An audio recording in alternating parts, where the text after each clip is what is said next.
Ladies and gentlemen, welcome once again to TS Eliot at the British Library Knowledge Centre Theatre. We are delighted to introduce this session, Migrant Words. Again, please ensure that your phones are on silent and there's no flash photography permitted in the venue. Please welcome Amit Chaudhuri, Lila Azam Zanganeh, Prajwal Parajuly, and Meera Syal in conversation with Anita Anand. Thank you very much indeed.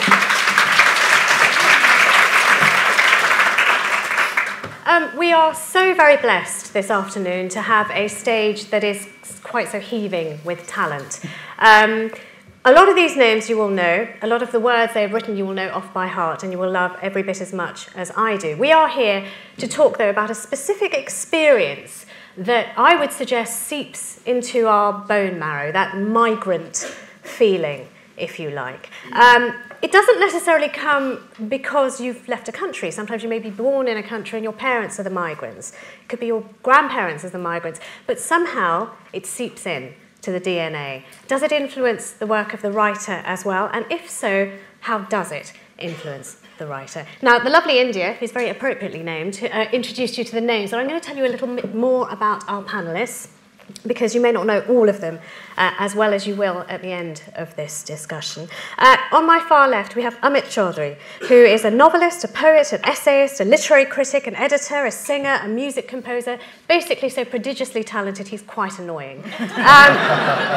Amit was born in Calcutta and grew up in Bombay, but he studied in England. He took his first degree at UCL and then went on for his doctoral experience at Balliol College, Oxford. He is an extensive writer in non-fiction as well as fiction. Some of the fiction I'm sure you will have heard of includes A Strange and Sublime Address, Afternoon Rag, The Immortals, Odysseus Abroad, and Friend of My Youth.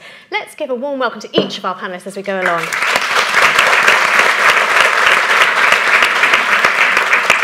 Now, Lila Azam Zanganeh is a writer who was raised in Paris by exiled Iranian parents. She lives and works in New York City, and I'm thrilled to hear that she might be moving to the UK, so she is currently in flux. She is the author of The Enchanter, Nabokov and Happiness, and a member of the jury for this year's Man Booker Prize, which means I have no idea how she has time to even go to the lavatory, let alone be here to talk to us. How many books are you looking at? 140. 140 books for the Man Booker.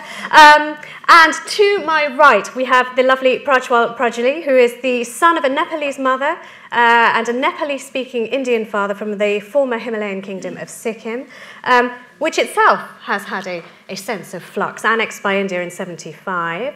And he has, for the past 5 years or so, he tells me, been hopping from Litfest to Litfest, India to Kenya, Gibraltar to South Africa, Berkeley to San Francisco, Sri Lanka. His book, Gurkha's Daughter, has been very critically acclaimed. It's a collection of short stories, and you're currently working on The Land Where I Flee. And Meera Syal to an audio... Oh, clap, clap, clap, clap. Clap. And, well, I leave Meera Syal to last because for most of you, you will know Meera. Meera is a household name in this country. Another quite prodigiously annoying, talented person. A comedian, a writer, a playwright, a singer, a journalist, a producer, an actress. Rose to prominence as one of the team, the great team that created Goodness Gracious Me. Yeah, that deserves that noise. And has more recently been seen playing, and this is weird, her husband's grandmother in The Kamars at number 42. Her novels include Anita and Me, Life Isn't All Ha Ha He He, and The House of Hidden Mothers. So please, please welcome all of our panellists. And so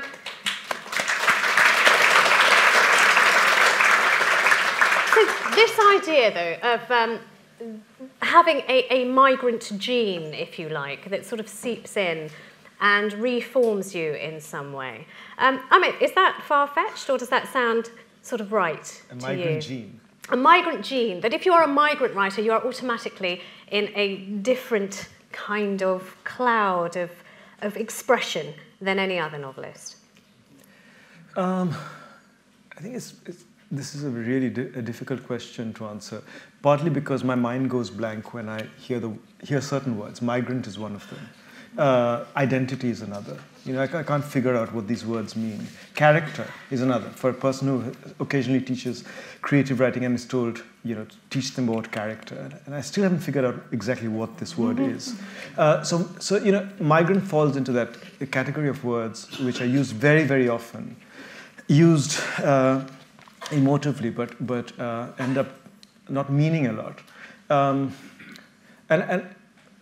And it's in the unpacking of the word, or questioning it, or interrogating it, that maybe one can arrive at one's own sort of interpretation of where one stands in relationship to it. So I would say it's difficult for me to feel a migrant, because when I have been in places that I don't want to be in and feel foreign in, I feel somehow, although I might be spending years in them, that I'm there by accident, but actually I'm somewhere else.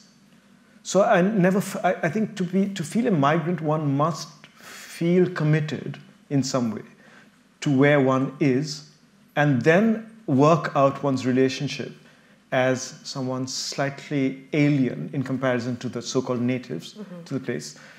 While in my case, it's as if I'm spend a lot of time not noticing where I am if I'm not happy there. So I'll give you an example. Bombay, where I grew up. I was born in Calcutta. I grew up in Bombay.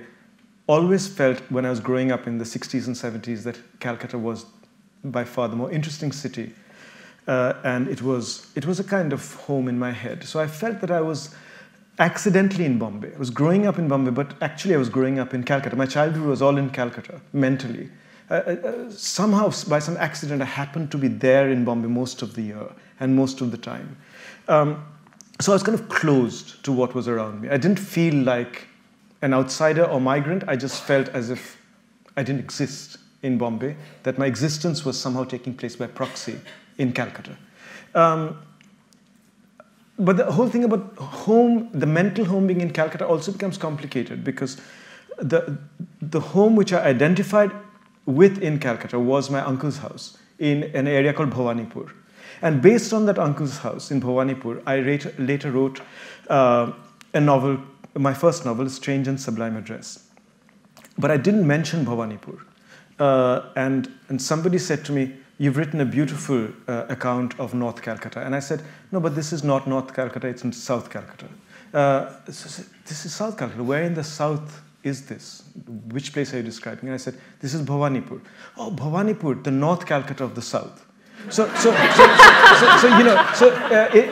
What it means is that even the home that I feel attached to, essentially for me has to come inflected by this sense of elsewhere. It's only places that have this sense of elsewhere that I find familiar in some sense. So there's this odd convergence between the unfamiliar and the familiar that I find interesting, that's happening wherever. It needn't happen a million miles away, 1,000 miles away. It could happen somewhere in the next street. On the other hand, you could lead your life not having visited the next street.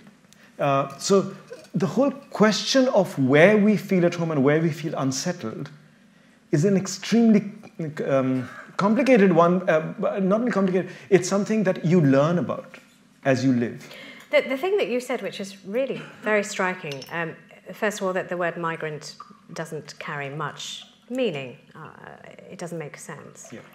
But this feeling of being invisible in a place that you are. Is the term migrant as problematic for you, Lila? And do you have that same sense of invisibility as you travel around the world? I don't feel that it's problematic. For me, it's not that I feel that I need to settle somewhere and then reanalyze my relationship with the place.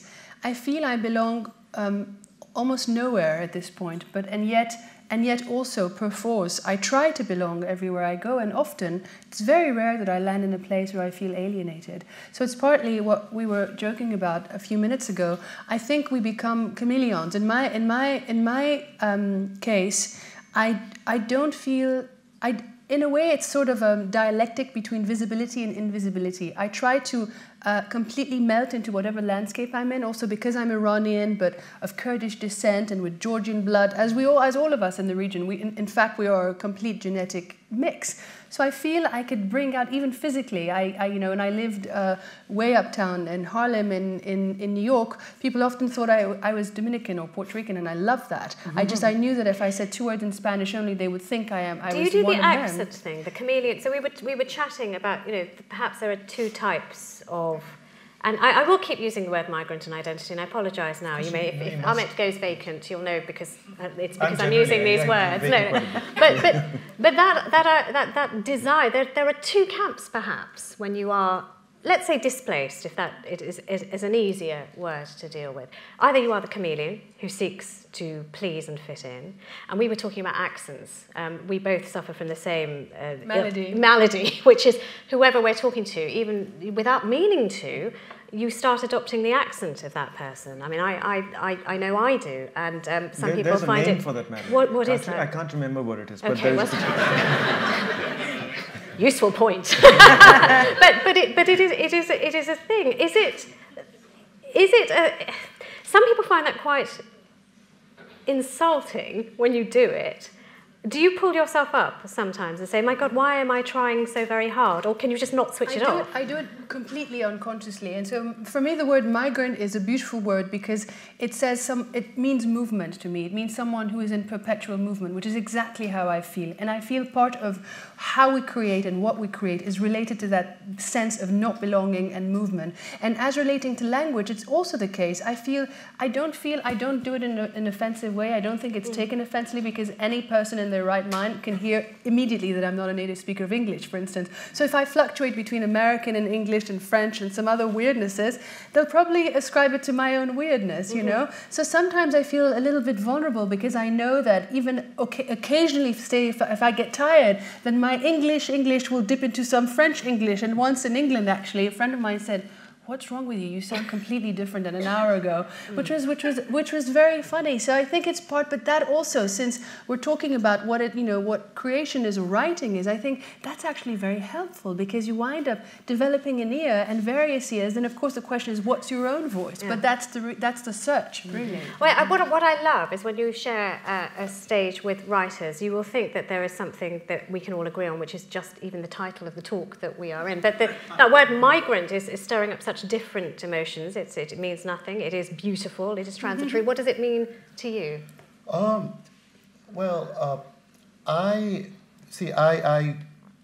For the better part of my childhood, I was trying to distance myself from one of my identities and trying to embrace another. It was, because my mum is from Nepal and my dad is from India, there was always this tussle between the 2 countries. I went to Nepal and sort of toned down the inflections of my Nepali because the Nepali people speak in Nepal is so different from the Nepali that we in India do, which I realize doesn't answer your question. But, sometimes it's a positive word. It is, as you said, a beautiful word. In the past few years, because of the very anti-immigration stance that you see in a lot of developed countries, I think the word has taken on a slightly negative connotation. But, it means nothing to me, to be honest. Right, okay. And Meera, to you, how do you respond, first of all, to that word, migrant? Does it offend you? Does it bring all that political baggage that Prajwal's just spoken about, or is it to be embraced, to actually enrich who you are? I've always felt very proud to be the daughter of immigrants. For a lot of the reasons you said, for me, that the word encapsulates people with a sense of hope, a sense of adventure, a sense of wanting to better themselves, a sense of aspiration. Sometimes aspiration coming from desperation. Migrant/refugee, they seem to be interchangeable for some people at the moment. But I don't think I would have been a creative person if I hadn't been the daughter of immigrants. Yeah, I agree. Because the sense of not belonging made me want to communicate. Because as a British-born Indian, I was a chameleon. Inside the house, I was a very good Indian girl, and you know, the aunties would say, what do you want to be? And I'd say, doctor, of course I want to be doctor. And then I would literally walk out the house and I'd be talking like this, with a really broad Midland accent. I wanted to be in a gang. And I would literally switch voices. I was a chameleon. No wonder I became an actress. But, you know, for me, even though we were seen as a doomed generation by some people, this mongrel generation we were once described as, they're not going to belong anywhere. And I thought... BBCD, wasn't it? British-born confused Desi right. was the badge they gave. I embrace that, because without that, I would never have wanted to establish myself here, find a voice for myself here, use writing, use acting, use art as a form of communication. Because what I didn't want to be was invisible, and what I didn't want to be was a faceless statistic or a stereotype. What I wanted to be was I wanted all of us to be seen as complex individuals and not that lot over there. And for me, the only way to do that was through self-expression. And you know, when you're asked all the time when you're a kid, why don't you go back to where you came from? You really have to think very carefully about, where do I come from? Why am I here? A lot of people go through life never asking that. So what feels like home to you? I mean, again, Amit, you've partly answered that already, but do you have, or do you identify with a place and say, this is home? I suppose for me it's where my family is.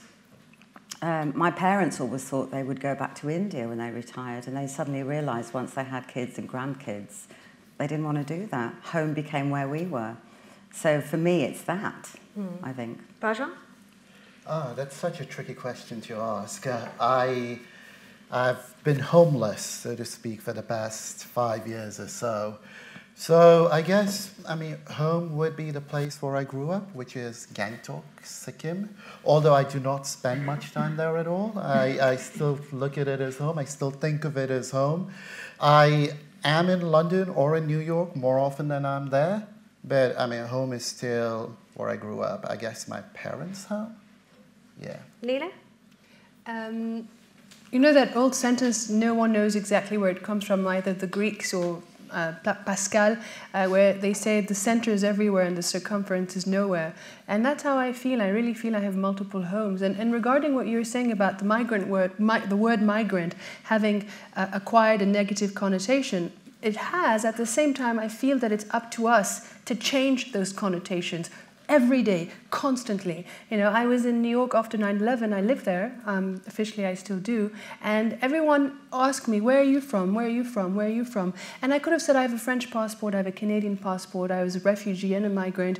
And I could have said anything. I could have lied, basically, or not lied. And I always said Iran on purpose, just the way that I would use the word migrant, because every time the person on the street, the person in a small coffee shop, they would sort of take a second look at me and be like, oh, all right. And I felt each time I said it, it was a gesture of cultural diplomacy in a sense. It was a gesture of bridging, a gesture of redefining. And I really feel that's what we're doing. Every day as we're speaking, as we're writing, as we're talking to people, and it's not just on the page, but it's also an engagement with the world that to me is very connected to writing. And that idea of the voice, again, coming back to this idea of trying to fit in perhaps either with your accent or your experience and being sort of, there's a motility to it. As an author, Amit, you have to find your narrative voice. You need it because you have to carry all of these people with you. So with all of these pulls and tugs that are going on, how do you locate that voice? How to locate the voice? Can I just add something about the home, because since that came up. Just 2 points about home. The first thing is, and this happens to me, I go to a city, it might be a European city, or I watch an Iranian film, and I see a street. And I think, this I recognize. Now, what I recognize is not something that is either essentially Indian or essentially Iranian. It's often something that goes against both. It's not a man wearing a turban on a camel, and nor is it some idea of Iran that I recognize. I recognize a road in a film, let's say by Kiarostami, where somebody is selling shoes, and two women in hijab or whatever, standing and window shopping in front of that. And I recognize that. It is something to do with modernity. Modernity, something that happened in the last 150 years, a particular kind of city, which occurs in various parts of the world, and which you recognize when you enter it. I recognize it when I see it in Berlin, for instance. It also, again, takes away from things that I should be feel to be recognizable through colonial history. So I should feel at home or recognize things when when I'm in London.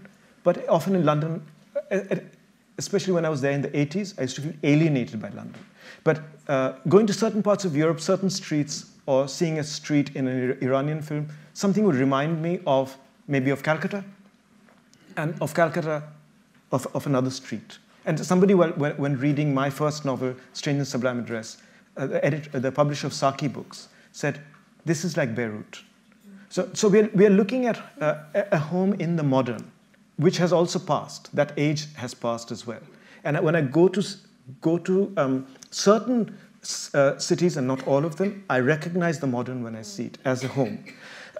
The second thing that I wanted to say is, one has fantasies also of spending one's life in hotel rooms, in temporary accommodation, and very quickly, I agree with that. And very quickly one will say either, well, on some level one will accept the fact that one could always live in that room, you know, if one was single and unattached and sad in that way, but also, you know, but if one had those circumstances, one could spend one's life living in certain rooms one has just checked into.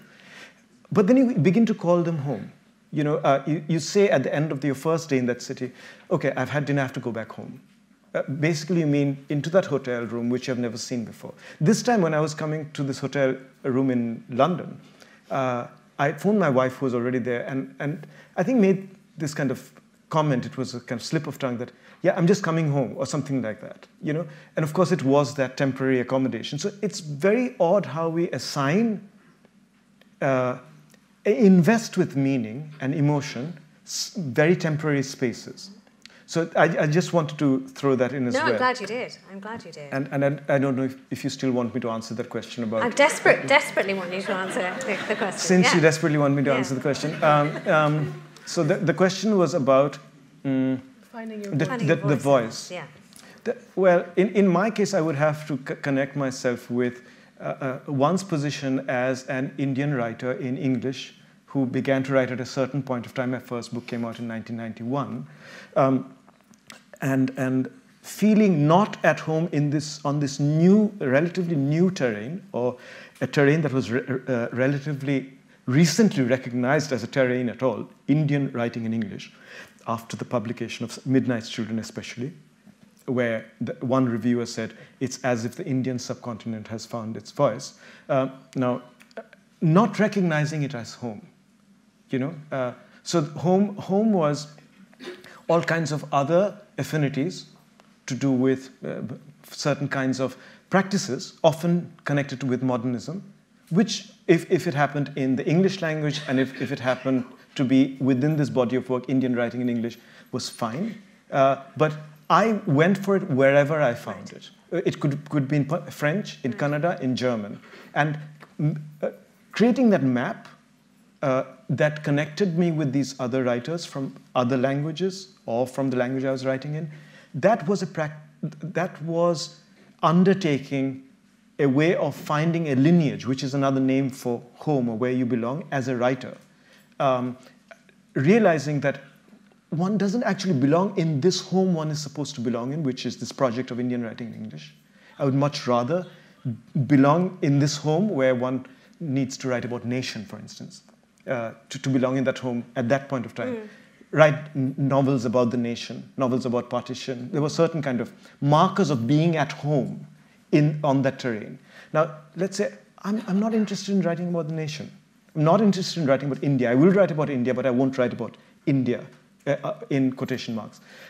So then I'm not at home in this terrain. I'm not part of this voice. So it was then this whole kind of quest for finding where I was linked. And where I was linked to might have had no commonality overtly in terms of neighborliness, language, markers of identity. So I mean, the way in which you paint the picture, you have a very strong sense of self, and you almost, pilfer is not the right word, but you tap into what is familiar, what fits Amit Chaudhuri. The chameleon sort, I would suggest, doesn't have such a, and it's not a weakness per se, it doesn't have to be a weakness, but doesn't have that fully formed sense of who they are, and they will take the threads of what they are experiencing, but they will change, and they will move, and they will reshape according to the place that they're in. But I think that's true for life, but it's not true for writing or creation. Tell me how. I feel that creation is always, you know, it's the phrase that says in English, something invented, something borrowed, something invented. You always borrow and invent, and creation never springs out of nowhere. You're always writing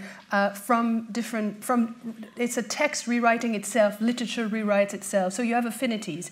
As Eliot used to say, good poets steal. You know, you steal and you rebuild new building blocks with new colors, which are your own. But really what matters as you're looking for that voice, I think, which is the invention of the after borrowing, is really somehow writing about your being in the world. It's that experience of being in the world that goes way, that transcends, for me, the experience of migration. For me, in particular, it's an interest in the luminous lining of life. It's an interest in what phosphoresces. It's an interest in what is in beauty, in what has a certain almost fairy tale quality to it, but in a very literal sense, not in the childlike sense. And in that, I feel that I know myself, what I'm looking for, and when I connect. And that's what I try to bring into the page. And I loved what you said about multiple spaces and recognizing yourself in an Iranian film. It reminds me of a beautiful quote by Vladimir Nabokov, the Russian writer, who used to say that the scientist is a person who sees several things occurring at one point in space. The poet is the one who feels something happening at several points in time. And it's a little bit what you're saying is almost a co-mingling of both, right? It's both a deep sense of connectivity with space-time, which is absolutely beautiful. And to me, that is a wonderful definition of what that creative gaze is, more than anything, more than any identity or nation or accent. See, it's wonderful because you've just surfed a wave of hugely interesting subjects, because you mentioned Nabokov, you mentioned Eliot. In the blurb behind this session, which you probably read, there was the suggestion that Joyce wrote in his greatest Dublin novels in Trieste. Eliot wrote his greatest work, some would say, The Wasteland, while he was in England. Nabokov himself was a Russian displaced. Living in a hotel. Living in a hotel. With his wife. Largely. But this, I mean, by all means, take on the voice thing, but just sort of let's stretch it a little bit. Being of the migrant cloud, if you put it that way, does that make you, as a voice, as somebody who examines the human condition, like the scientist who is looking through the microscope at people, slightly detached, slightly... I mean, some say, actually, the migrant writers are the best. So I can't remember who told me. It was someone very, very clever who said that... a migrant writer. A migrant writer, of course. Said the migrant writer is the best at being cruelly accurate in observation, that there is, because of that distance, because of that separation that your history has given you, that you can be crueler, more arch, more pointed than... You're both nodding, so let's start with you, Meera. What do you I think that's absolutely right. I think because you have a sort of creative third eye, because you belong and yet you don't belong, so you are in the experience, but because, you know, it might not be your country or you're never accepted in that country for whatever reason that you feel displaced, you're in it, but you're also outside it and seeing the bigger picture. You are British and you are the migrant, in my case. And that's a very creative place to be. It's rather like that feeling, if I use the analogy of acting, when we are terrible magpies. All creative people are magpies. But when something awful might be happening to you in real life, and you'll be crying and the snot's coming down, and there'll be a little bit of your head that goes, oh, I must remember this for when I'm next to a really sad scene in something. And that happens to you as a writer too, that you can be in the middle of something hugely traumatic and there'll still be a bit of you that goes, very interesting how that woman's just crumpled to the floor in grief. I must remember that. So I think it's a similar feeling. It's participating and yet seeing the bigger picture. And that, as I said before, a lot of people that grow up with utter security, with feeling rooted and placed, don't ever have to ask those bigger questions, don't ever know what that feeling is to be the outsider. So, I mean, the suggestion of the subject that brought us all here today was that you are better for being lonelier, if I can paraphrase that. Does that fit? I think it does. I don't think I could have quite written the books I did if I hadn't felt a sense of absolute unbelonging. You know, I don't think I'd have quite written the books I wrote if I hadn't traveled away from home, if I hadn't gone back again and again and seen home with a fresh pair of glasses. So yeah, all the distance, all the traveling, all the lack of belonging, all contributed to my amazing books. Go read them. So, yeah. And they are amazing, by the way. So it's kind of important to tell young people that particularly. You don't think they get that feeling now? I think they do, but I think the loneliness of a long-distance runner, that teenage angst that we all feel, that sense of not belonging anywhere, all children can feel, actually, all young people can feel, whether they're in their country or not. It's really important, I think, and I do say this when I sort of go and talk to schools and colleges, that it's okay to feel different, because actually, even though it may feel like a lonely place, you are in the most creative place you could possibly be. Because from your differences, from the fact that you don't take things for granted, that you are forced to see the bigger picture, that's where you will find your voice, that's where you'll find your strength, and that's where you will find your creativity. And also the lens to say things perhaps that you wouldn't be able to say if you were having a conversation with somebody in the pub. I mean, both of you, just since I'm looking at this side, but you both do it also, you have taken and used as proxies people to say things that I don't think you would necessarily say if you were talking to a largely British, white audience. I mean, you use two little girls who are sort of pretending to be something else, sort of horsing around to make some very acute observations about human conditions. You, in Anita and Me, I mean, it is a fantastic way through a childhood relationship that you say something very, very political, which was about the country at the time, which perhaps, I don't know whether you would say to a white audience in the face that you were really shitty to us in the 70s. But there it is in the books. Does it free you up a lot? Yeah, well, I think you must feel free when you write. I think that's for any writer. The censorship you can't censor yourself when you write. You're freer in writing than you are in speaking? Absolutely. Yeah. You're not sure, but you're sure. Think. I'm sure. Yeah. Well, I'm just thinking of the plays I've done and whether you count that as speaking, but it's still saying somebody's script. So you can certainly get away with a lot more in fiction than you could in a political speech. Go on, Prajwal. Yeah, the story in The Gurkha's Daughter that you were referring to has two 9-year-olds sort of play acting. They're pretending to be their fathers, donning their mustachios, and lambasting the Brits for the terrible treatment meted out on Gurkha soldiers, in the 90s and early 2000s. And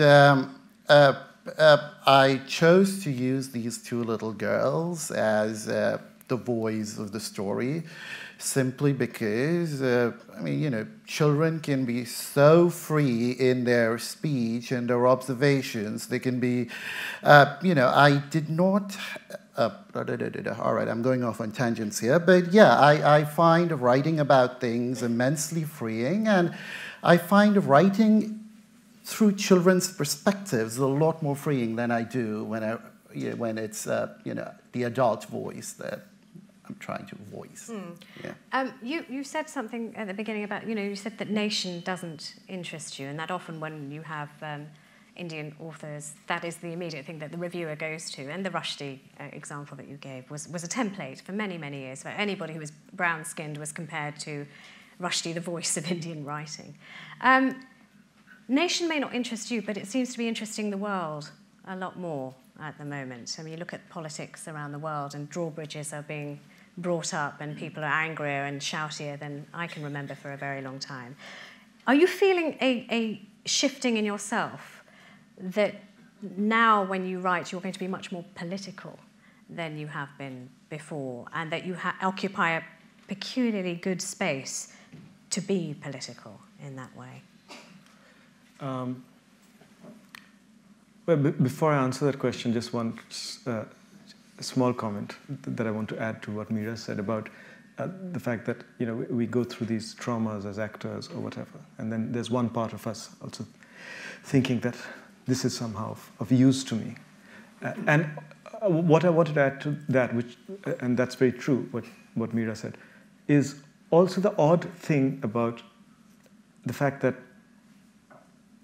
even if we are going through nothing important, we still think what we are going through, that it has meaning, that there's some camera on us, even if what we are enacting, even maybe crossing. I once saw a woman crossing the road in Calcutta, and somebody honked the horn, and she made a gesture which she possibly couldn't have realized that anybody would have seen that gesture. But it was as if it was a performance. The performance must have been for an invisible camera. It was as if she felt that the life had some meaning beyond itself. So most of us going through this life without it having any grand markers of meaning, but some weird camera somewhere, which we're aware of from time to time, giving us this illusory sense, misleading sense that somehow what we're doing is in some way significant. That was the other thing that I find interesting. Henry James, I think, is preoccupied with this. Now, your question about politics. Did Henry James see the age of the selfie coming? Because that's what everybody does. I think that's part of that. They're giving their lives a kind of significance. I tweet, therefore I am. Yeah. About politics, the nation.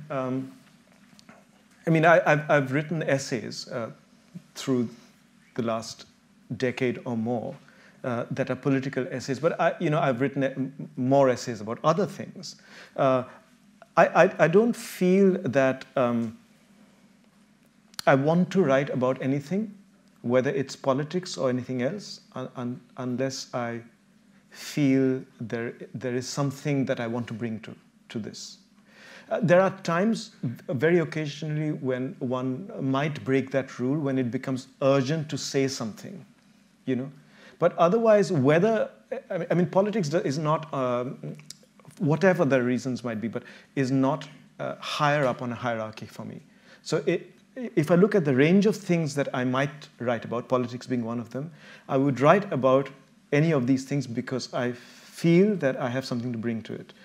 So that hasn't changed. In fact, what I am looking for and what I'm struggling for more and more is to have that space, to have in my writing the kind of freedom which has been referred to earlier. How does one fight for this freedom to continue to explore what one wants to explore, especially given that after the fall of the Berlin Wall, after the kind of establishment of globalization, the free market, and the publishers taking on the ethos of the free market, and with all of us on some subconscious level subscribing to a particular idea of success that comes from the free market, how does one remember what happened before? Remember impetuses to which one wrote earlier, before those impetuses were kind of defined for us, after 1989 in a particular way? How does one continue to remember, and how does one continue to have a space to continue to do what one wants to do? And for me, that's the most important game. Maybe it's not a word I should use, but it's the most important game. Okay, but there is a different game. There's a different game in town. I mean, that was '89 and the fall of walls. You've just come from America, where there's a man talking about building a bloody Great Wall. Where, again, I'll put to you that nations are behaving very differently to that time of the falling of the wall.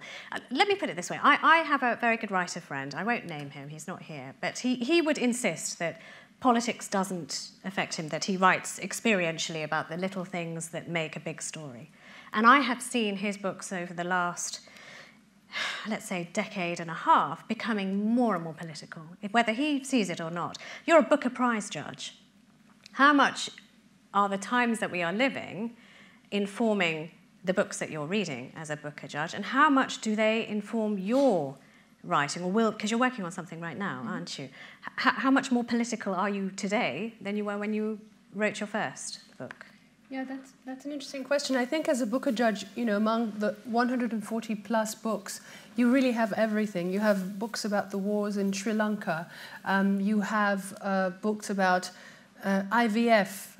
You have books about wars in Nigeria and so on, and also books about sort of the British countryside. An awfully great number of those books. I'm very surprised. It's very exotic to me. I've learned quite a few words like clough. And so that's really, the variety is enormous. And then you have marvelous books. I can't name any of the authors, obviously, but I think the books that tend to interest me more are the ones who don't go for the strictly political. And I think I understand what you were saying about your friend, because I think that for a long time I was sort of uninterested in politics when it came to aesthetics. I'm always looking for beauty, for innovation, for invention, for a form of creativity that sort of doesn't carry messages. But I do feel increasingly, as I'm growing up, in a sense, that we are connected to the world. And it doesn't need to be about the wall or about Donald Trump. But for instance, I see my new novel, which is about love and madness, has turned out to be a lot about nature and about animals. There's a connection, a connectedness to nature. It's a book that crosses 1,400 years. And how could you not, when you're interested and when you're observing nature and you're crossing that much time, how could you not think about sort of the decaying of nature, what's going on, even our changing relationship with the animal world. So those are the things where I felt, well, there's something political, and I didn't know that I was doing it. Or it's about gender, which I thought I was always completely uninterested in. The whole male-female dynamic. I was in America for such a long time, and I thought this is such an American thing. I'm a European by formation, as you say in French, and I'm not interested in the gender wars. And somehow I had to think about it, because my character has a serious issue with it. And so all these things, I think, they come upon you exactly a bit as you say about your friend, because you must be. I think when you are writing, you do wind up in a sort of almost Kabbalistic way, thinking, well, these letters that form my name, what are they? What do they mean? How do they create my sense of creation? My connection to my literature, which in our cases are our literatures. I can't just think of the French literature. I studied Nabokov, but I studied the French canon, but I'm also Iranian, so the literatures are informative, and I cannot not be connected to my world, because we live in this world, and whatever beauty we create will be speaking of this world. It will always be beauty of this world, therefore the disconnects of this world as well. I could talk to these wonderful people for hours and hours, but I'm aware that we have a time slot, and I know there are a lot of you here. If you'd like to ask questions, there will be, look at this forest, beautiful forest of hands. There are people with microphones who are wafting. Make yourself there, there's a waft. Can we get let's take a question from the front first of all, the lady in the hat. Is there another microphone, or are we just one microphone? I should have checked these things. And if you just line up the second question, why don't you go to one of the gentlemen behind? There we are, let's do a girl-boy thing. I'll tell you what, India, you pick a fella. Right, let's have the first question. Thank you. I've got a question. Is this on? It is. I've got a question for Meera Syal. The term migrant words bring to mind Rabindranath Tagore's Gitanjali. So it was composed, or most of the verses were composed originally as songs and in Sanskrit as Bengali. And then his son Rathi felt that what Tagore was doing when he translated into English was really breathing life, it's sort of like bringing them forth in a new garb. And I just wonder, is there any particular verse in the English Gitanjali that resonates with you, is meaningful in your life, inspires you? Oh gosh, that's like an A-level test question there, right? Good Lord. I don't know Gitanjali, so I wouldn't be able to answer that. Oh, I highly recommend it. Thank you. We'll take the recommendation, the question. Thank you, sir. Yes. Yeah. The theme of this discussion is migrant words. Point the microphone closer to your mouth, that way. Square on. Yeah. The theme of this discussion is migrant words. So let us just examine that. Migrant and words. So we are talking about writers, all of you, who have an imagination which is rooted in where you would have been brought up, where you would have been born or brought up. Now, we have a classic example of the distinction between migrant and immigrant. And we have these two writers here, Amit and Meera. Now, Amit is one who grew up in Bombay, but who had his imagination actually rooted in Calcutta. So he was an internal migrant. And then, of course, his writing, most of his writing is... What's your question? So the question is, there is a distinction between migrant and immigrant, and then the children of immigrants. And there is what I always say, there is in the context of this particular festival, we are talking about India, so there is this distinction which I draw in my mind between Deshi Indians and diaspora Indians. Okay, well, let me take that last bit and put that to Meera, that difference between our parents, who are, you would accept, I suppose, they were born in India, they're the Indian Indians, and then there's us, the British-born, confused Desi. Just to answer this gentleman's question, that distinction between those terms, migrant and immigrant, what does it mean to you? I don't see the distinction as much as you do. I hear migrant worker quite a lot, which suggests something temporary, which suggests somebody that moves for a set amount of time and then maybe plans to return. That seems to be the context in which it's used most of the time. Whereas immigrant, which is, I guess, what I'm the daughter of immigrants, is mostly used for people that are moving to settle and choose to bring up, have children and bring up those children in the new host culture. I don't attach a value judgment to either of them. There is a distinction. Your writing is rooted in England. Yes, but heavily influenced by my mother, the culture of my parents. That was the cultural lens through which everything else was refracted. Okay, let's take another... And it forms a new culture. I mean, it is a distinctly new culture. I think the British Asian culture, British Indian culture, was a brand new culture, I think. There's a lady in a pink jumper. Can she have a microphone, please? And somebody else from this side who feels... Right, let's go to the lady first, and then we'll come to you. Yes. I wanted to pick up on that point that Meera made, that people would say, go back to where you come from. I'm sure everyone's had that in some way, shape or form on the panel. How did you answer that, and how did the others answer that? That's lovely. Okay, good question. Let's start... Right, okay, Amit, has anyone said, go back to where you came from? You North Calcuttan... Yeah, I've had that said to me in various ways. I mean, maybe not those exact words. In England, I've had a chicken bone thrown at me. And in fact, it was accompanied maybe by those words. Kentucky Fried Chicken, picked to the bone and then thrown in my direction from a passing car. Just when I thought that kind of thing was ending. Was that recent? When was that? That was in the late 80s. Okay, so these things come and go. But that time I thought this was going, and then it came back, and then it went again and came back again after 9/11. Kentucky Fried Chicken does keep repeating. It just really especially the it bones. Will happen. Yeah. But you know,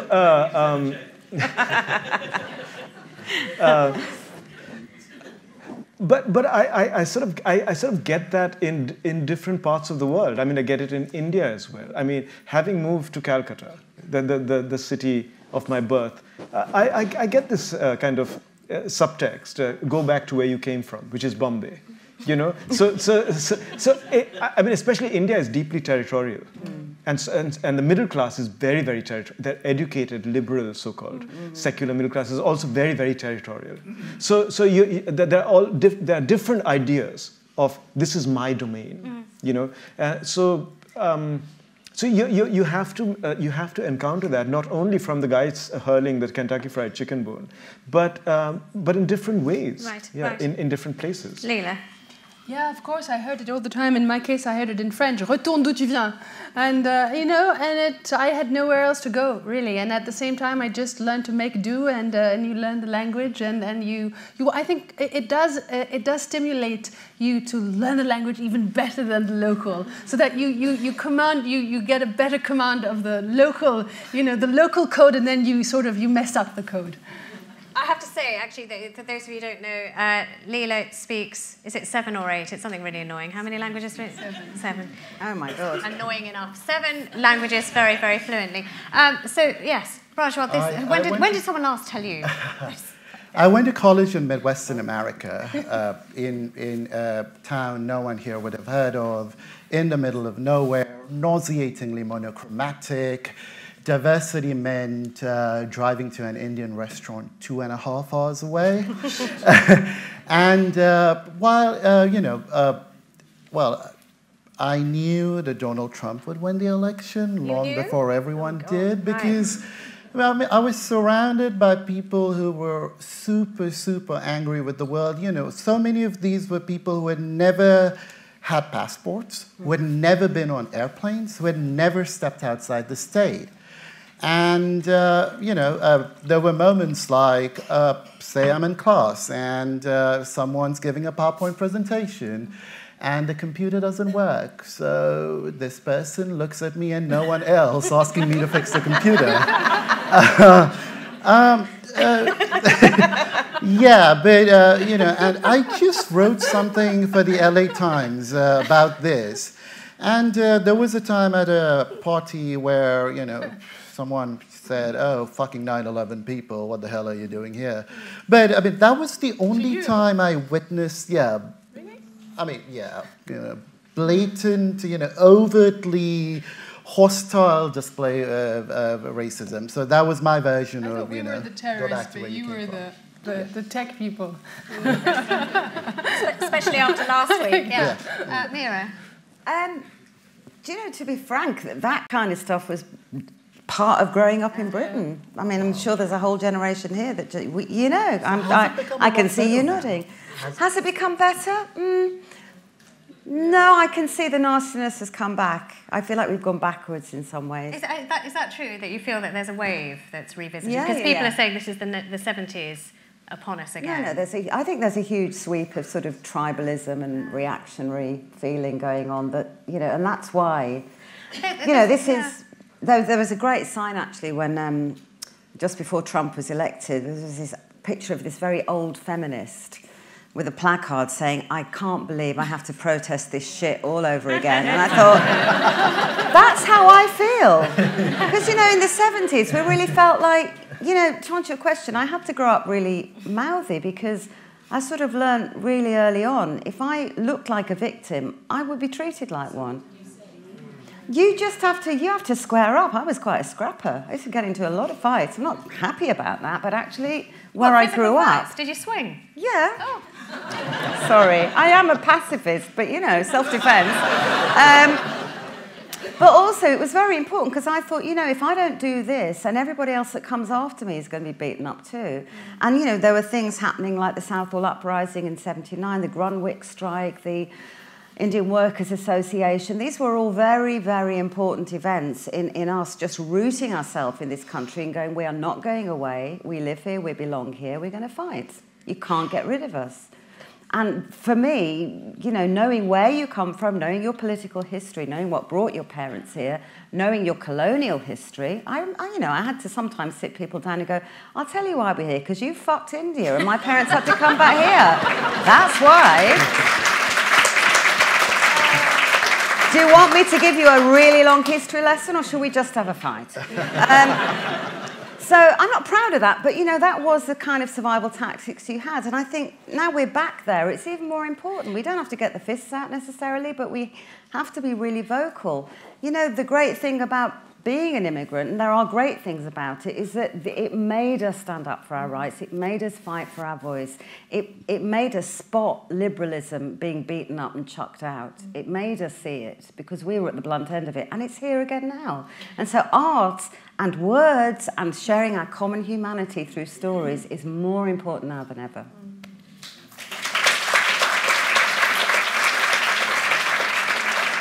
The truth is that the world increasingly is beginning to look like us. That will be the world of the 21st century.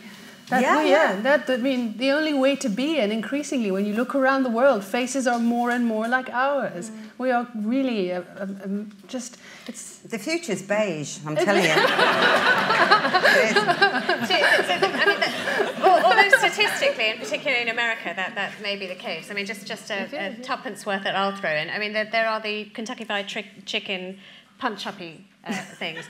But then there's also the other type of thing. I mean, I haven't had it for many, many years, but I've sort of recently at a social function, and it used to happen a lot, which was when somebody would say, where are you from?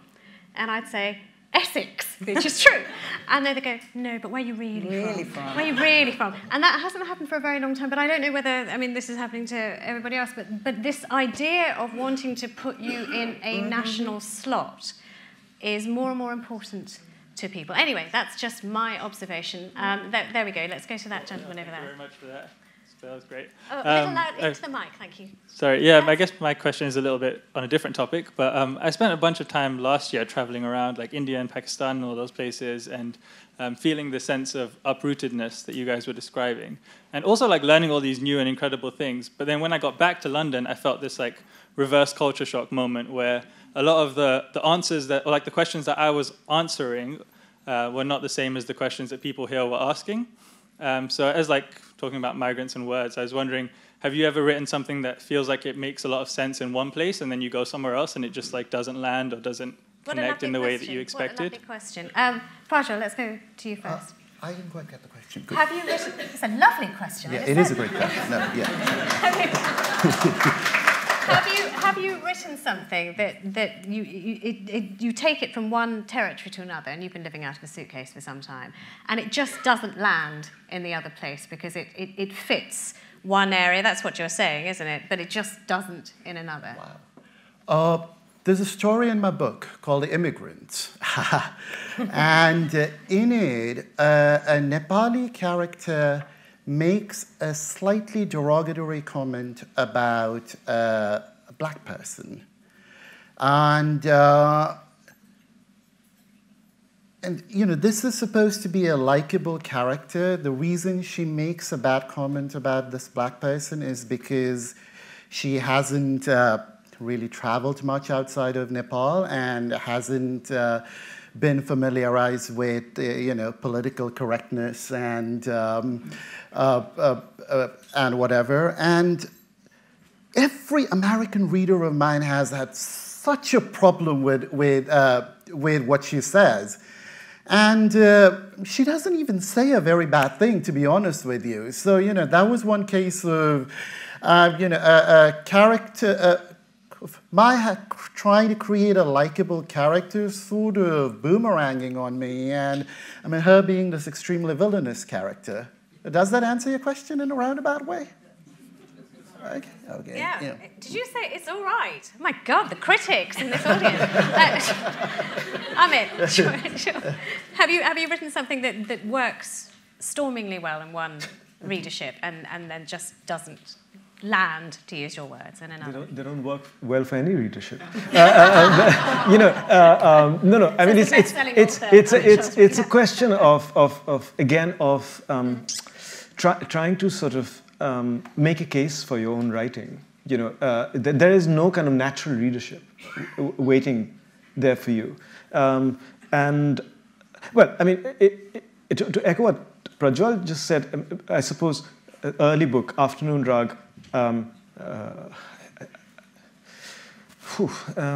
think it was really well received over here, but the sections about where I'm talking about working class people in East Oxford was seen to be potentially racist by one reviewer for the Oxford Times, a white reviewer.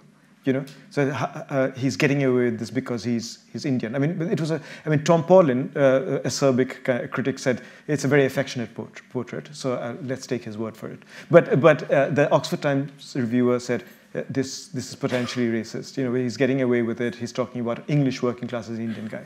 But that's a narrow point. The larger point is one is always trying to make a case.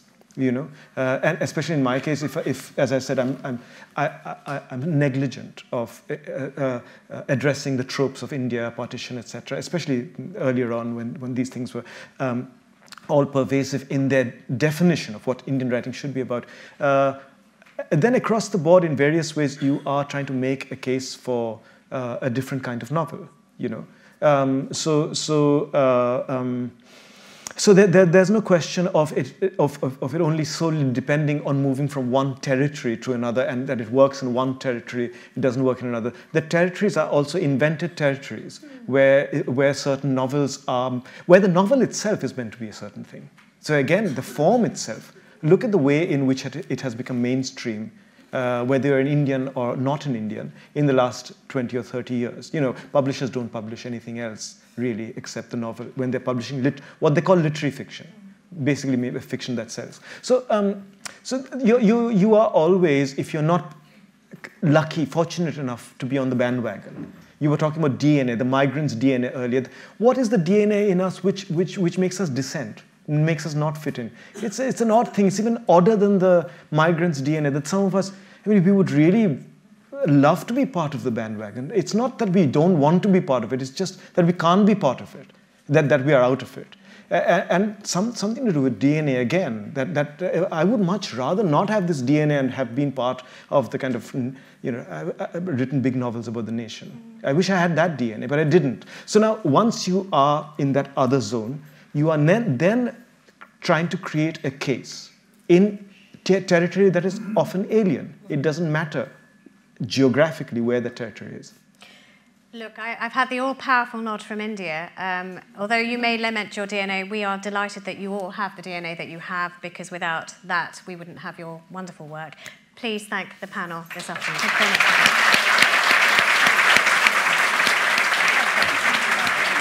much. Please join us in thanking once again all of our speakers for that wonderful talk. Many of them have books that are available in the bookshop, and they would be happy to sign some copies for you in the entrance hall of the library. Thank you.